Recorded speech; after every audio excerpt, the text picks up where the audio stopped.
At the start of 1993, Mick Fleetwood, Christine McVie, and John McVie are in that familiar place of trying to find some replacements to cover for the people who have left the band and figure out how Fleetwood Mac can move ahead. Now, they're just coming off of a kind of fallow period in the band where they had only released one album in a number of years.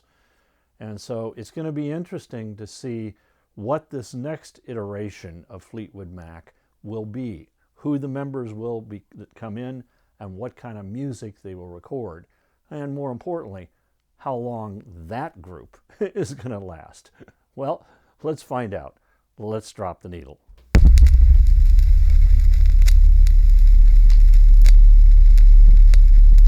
In 1993, Mick Fleetwood decides to hire two more new people to join the band.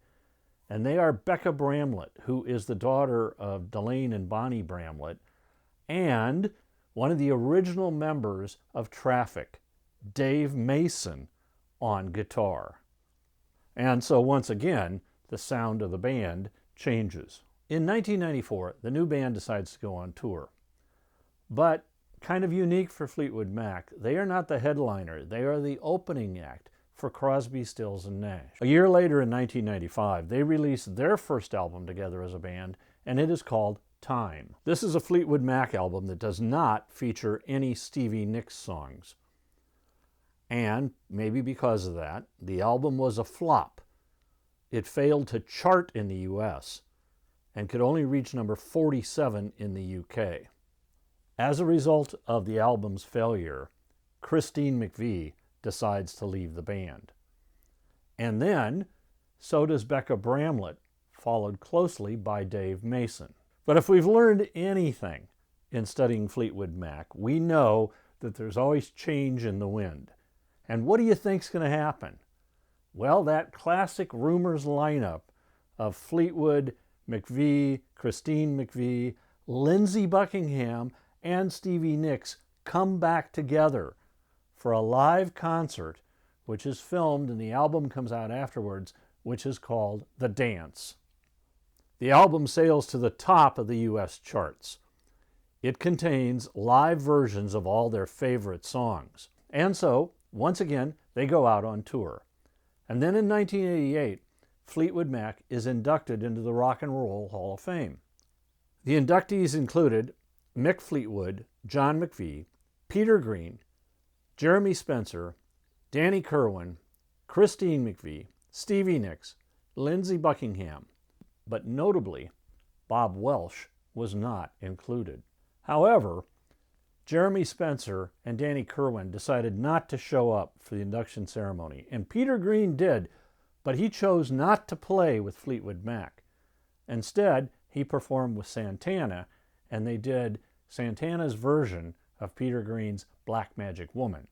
Santana was also inducted in the Hall of Fame at the same time.